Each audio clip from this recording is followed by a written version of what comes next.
stand here, no, I can always change my mind. Everything you said before were all little white lies.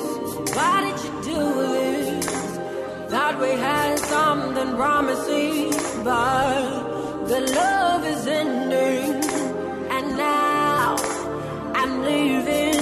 I'm cool on you, baby. I'm damaged and I can't take no more, 'cause I'm cool on you. No longer respected, now I'm walking out the door. Yeah, it's crazy, you're gonna miss my smile. My loving used to drive you wild, but I'm cool on you. Baby, I'm damaged and I can't take no more. I'm cool. Used to hang on to your every word.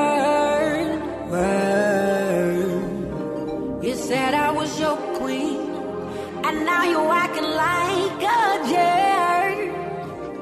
You got me tweeting. All right. Mouthpiece. That was I'm Cool from the artist Mouthpiece, the illustrious Mouthpiece. Yes, yes, yes. Who's At our this next time, guest? I'd like to introduce retired professor emeritus in art history at California State University in Sacramento. Emeritus? Oh, you know what that means. What's that mean? What's emeritus mean? Okay. Really? You don't, really? I don't know what emeritus means. Well, we'll get it. Well, okay. Emeritus means that you can always come around. You are. okay. Yeah, you are good. You are the stuff. Yeah, You're a revolving door kind of are thing. You forever. just come in whenever you want. You are the. Okay. You have put in the work. Okay. He has previously published on David Driscoll's work, Narratives of African American Art and Identities, a well-known scholar and critic in the field of African American aesthetics. Dr. Allan Gordon has authored numerous essays on black aesthetics and culture, African American women artists, and connections between black art and music. He has served as contributing editor for Art Week since 1991. Ladies and gentlemen, Dr. Allan Gordon. Thank you. Welcome. Welcome. It is a pleasure to be invited. Man, that's a great voice. We are honored to have you here. Very honored. Very honored to have you here. So can you tell us about some of the studies that you've done with American art, with art itself? Well, it all began when I was a kid. I guess I got into art when I would be looking at the cartoons in the newspaper. You know, they had all these little cartoons, and my mother would read them to me. And when the paper didn't come and I couldn't see these cartoons, then I would get upset, and she would draw them for me. Oh. So I guess I got involved that way. Your mom would draw them for you? She would. And wow. I would, so it runs in the family. Yeah. You know, she was just trying to keep me from... Keep you from what? Trying to keep me from you know, little kids can be upset. That's it. Oh, she's trying to keep me... Yeah, so I got started with All right, art baby. like that. And so did she draw the whole comic strip for you with the little... I know she did bubblehead- something, you know, enough bubble? to appease the kid. You know, I don't know what it really was. I can't remember that far back to know exactly. But I know that she would do these cartoons, and then I would be happy, you know. Okay. I was the first one to go to college in my family, so I didn't really know what I wanted to major in. I thought at first it was going to be agriculture, because we had this strong agricultural teacher, and we had something called NFA, which was New Farmers of America. It was the opposite of FFA, which was Future Farmers of America for the white group. And I liked that teacher, so I was going to major in agriculture. I'm glad I didn't. You'd have been at UC Davis instead, right? Maybe, you know. And then I was talking with him, you know, before I went to school, and he said, no, you don't want to major in agriculture. Okay. So I said, I don't know what to major in. I said, maybe art, you know. So that's how I got started. But I had better grades because we didn't have an art program in this high school, you know. Okay. The only art I had was in the 6th grade. I had a teacher that had like arts and crafts program there. But I didn't have an art background as such. I did much better in English. I had a very good English teacher. Matter of fact, she was with Melvin Tolson. Oh. Tolson, who was the poet laureate of Liberia, and he was the mayor of Langston University there. And he was one of my favorite teachers. I was a minor in English when I was in. So he was one of your He's professors? one of my professors. That's Really? right. Okay. Yes. So Liberia? You mean in Africa? No, he was the an poet laureate of American. Liberia. Yes, he was an American, but he was the poet laureate of Liberia because of some of his poetry. Okay. He wrote a libretto to Liberia, and based on that, they made him the poet laureate of Liberia. Wow. But he was an American. I wonder if I can write a poem about Nigeria and very maybe a poet laureate. But when I went to Langston, I majored in art, and I became an artist, I thought. And I got into, after I finished there, I went in the Air Force. And then after the Air Force, I came out here. Okay. I was in Greenland for a whole year. You know, it's very cold, and Right. and you see the midnight sun, all those kinds of things. How did they respond to a black man in Greenland? Well, this Especially is at in that the time. Air Force. That was a little different because it's like before I went there, I was in Mississippi, in Biloxi. So you're okay in the Air Force as long as you're on the base. On the there. bases, right. But then you went out, it was very segregated at that time. This was in the 50s. And they had this beautiful USO on the Gulf there, and white beach sand, 3 stories. But black or airmen of color could not go there. The one that the USO they had for black airmen was about smaller than this place, you know. Okay. Those were the days. From there, of course, I went to Sonderstrom, Greenland. It was. So what did you think about Greenland when you was there? It was very rugged. It was mountainous. It was this midnight sun. Sometimes you wouldn't know day from night, you know, and that was, I hadn't realized that. You know, you read this in the geography books, but you could experience that for real. Then you had these bunny boots that, you know, you put your shoes in these big boots to keep warm. They had these parkas with fur line and so forth. You got used to that, and sometimes you say, "Oh, it's getting warm." It'd be like 30 below us. It's getting warm. Very rugged. Yeah. They had these little foxes that's supposed to change with the season. When it's summer, they're supposed to be brown. Then in winter, they're supposed to be white. But very often, they would just be spotted. They couldn't change from one to the other because of the change in climate there. Okay. Right. They had an airline that came to this Scandinavian airline, and they wouldn't tell you anything until it was leaving. They'd say, "Oh, well, Rhonda Fleming came through here." You know, she was an old movie star. Right. I don't think any of you ever remember her. I know Do you that remember name. Rhonda Fleming? No. I heard the name. I've heard the name, yeah. Somebody like that, or Audrey Hepburn, or somebody Yeah, like that okay, there we go. come through there. But they thought that if they would tell before, all these airmen would rush up there on the... Because they were so starved for women, right? Yeah, stuff like that. Yeah, you'd be like, ain't no women around. You'd be like, So how important? So is, wait a is- minute. How important? Okay, How- go ahead. Okay, the Greenland women, are they very rugged looking? Oh, there were no women there. No women in Greenland? No women in Greenland. No. Oh, snap. There were some Eskimo villages, but we could not go there. Those were off limits. So did you, okay. Oh, really? You can't go and check out the Eskimo women? No, you could not. It's hard to check out an Eskimo woman. She got so much stuff on. Well, see, I don't know that. You're like, you got, There are no women. He said, I can tell the way you all lumped together. Plus, you only Very rub good. noses. So okay, very Now cool. we're going round and round. I never got to the art thing, did I?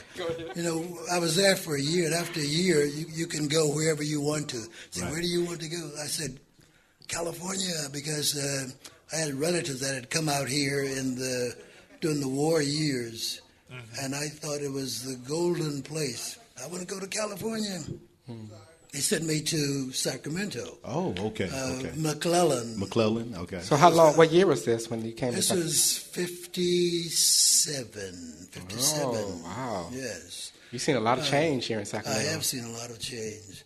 It was November when I came here, and it was so green and lush. I said, this must be God's country. I'm going to just stay here.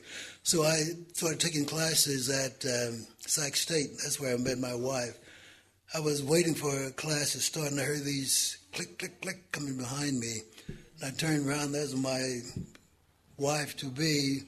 She was taking classes out there, too. Oh, okay. So that's how we met that's at great. Sac State. Sac State. All right. So What I was her started taking major? graduate courses in art What was her there. major? She was in sociology. Oh.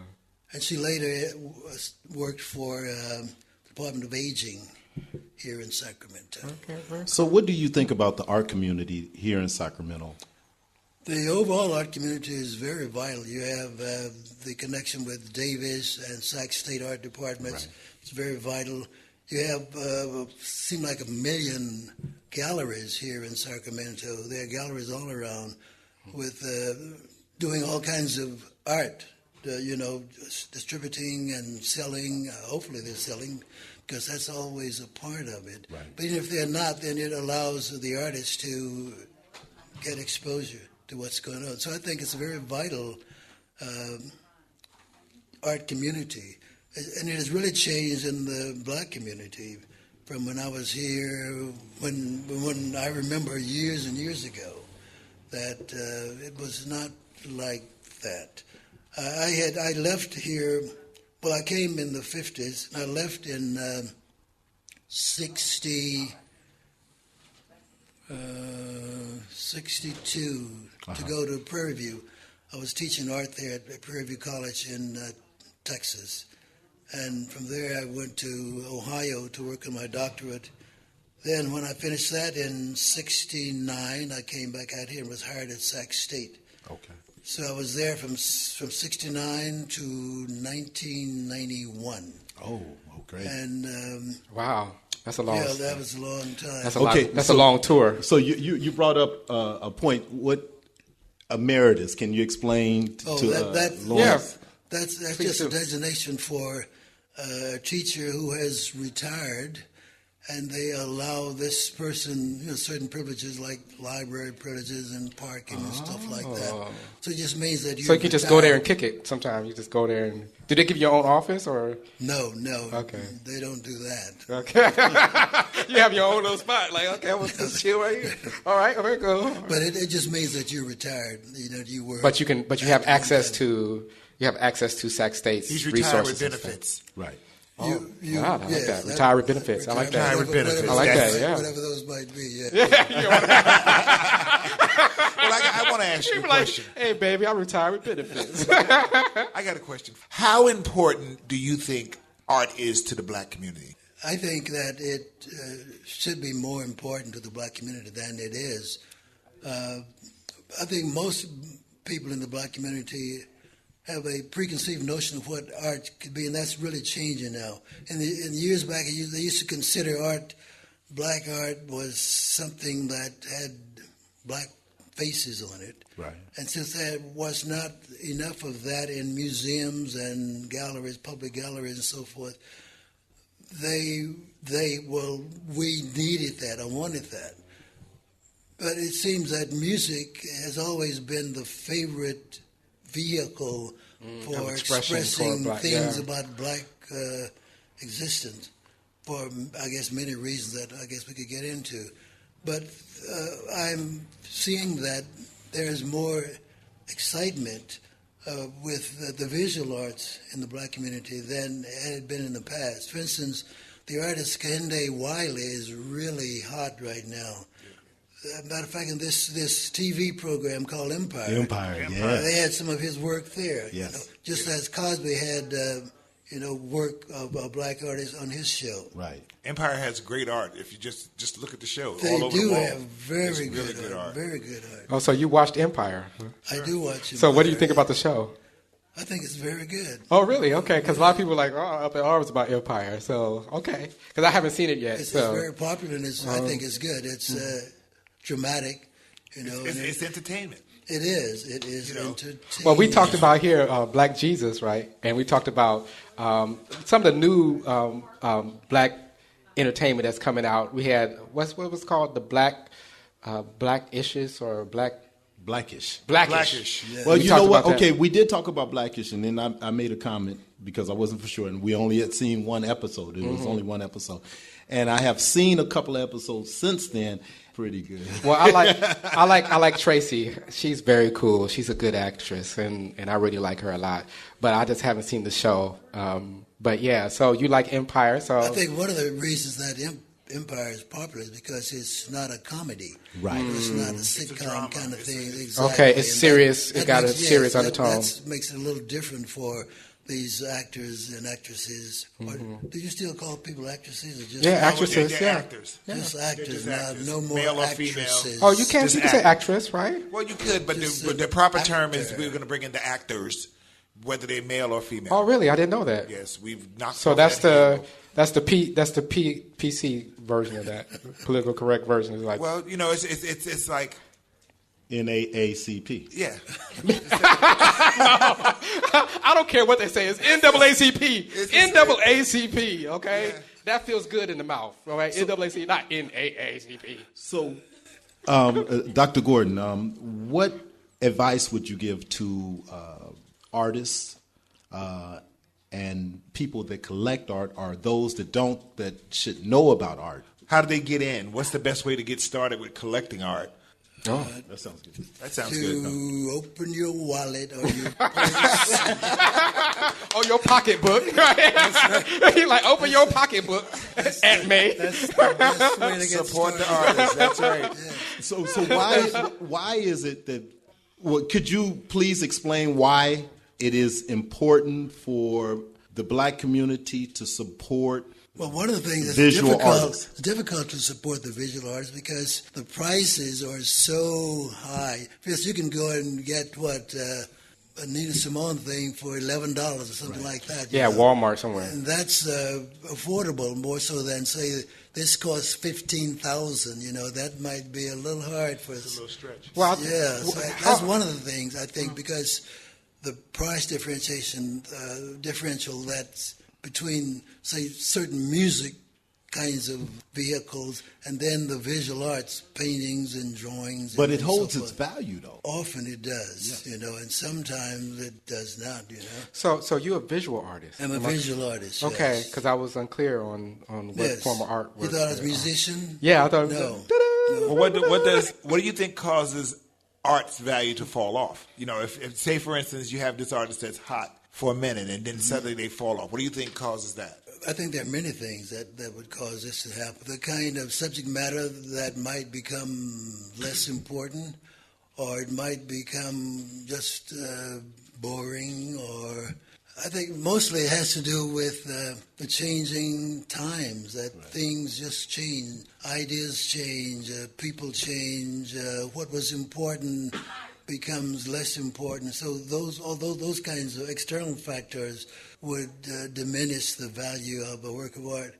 Sometimes the work is overvalued in the beginning so that it can't sustain whatever it was thought it was worth at that particular time. That happens not just with say black art, but art in general. Even museums find, see, an artist that might have been popular at a certain time, they session this, or they try to sell it or put it in the basement or something like that. So because it just doesn't meet their needs or the needs Or don't of pull the the audience, people like, yeah. at a particular time. So there are factors like that, outside stuff that. As a community, what do you think that we should do in order to celebrate, maintain, archive our artists? What do you think that we should do? Because a lot of times we see people outside of the community owning a lot of black art, right? But should we be investing in black art? Yes, absolutely. It's just like anything else. You have to determine what is important to you. And if the black community determines that art is important, then they would do what they need to do to support it. If they see it as being less important, then of course you get an attitude that would reflect that. As I said before, one of the things that might prevent more people from buying art by black artists is because it would cost more than they could afford. And yet we know that when people really want something, they will arrange to have a buy payment that. plan. Exactly. They would, installments. Installment, whatever they need to do. So that I guess it just takes a little more time for the black community to catch up with what the visual artist is doing, And do you think we are kind of behind the eight ball because of where we? Well, I would think that if we compare the effect that black musicians have on the community versus the visual artists, I would say that the musicians always seem to be one step ahead. They can dig into the center of how we feel about things. And the visual artists are maybe a couple of steps behind, but I think we're catching up there. Yes, we just paint musicians, and then it was like, and of course, combine. it has to go beyond that. Mm-hmm. I think that might be a mistake that some visual artists make. Let me get back to a question that you asked. You asking how can one get started as a collector? Yeah, that's a good question. First, if you decide that you want to collect art, you have to educate yourself by looking at a lot of art, by reading, studying, going to museums, galleries, to people's studio. You have to educate your eye, train your eye to recognize what it is that you like, and then to try to find the best of that particular thing. For instance, if you like the landscapes, then you would look at a lot of landscapes and try to determine which landscape is going to work for you. For instance, we all know how to buy shoes because we bought so many shoes. Right. We try them on and they fit or they don't fit. We like the color and so forth. It's just it would be the same thing like that. If you see a lot of art, you start buying art, then you know what you like and you know what's good and what's quality and what's not quality. So you start by looking at a lot of art, by reading about art, by studying it, by associating with artists. That's where you get started. Okay. And then, of course, you always have to have money to buy it. And support the local artists. Exactly. Well, thank you, Dr. Allan M. Gordon. Yes, sir. Thank you. It's been my pleasure. I've enjoyed this very much.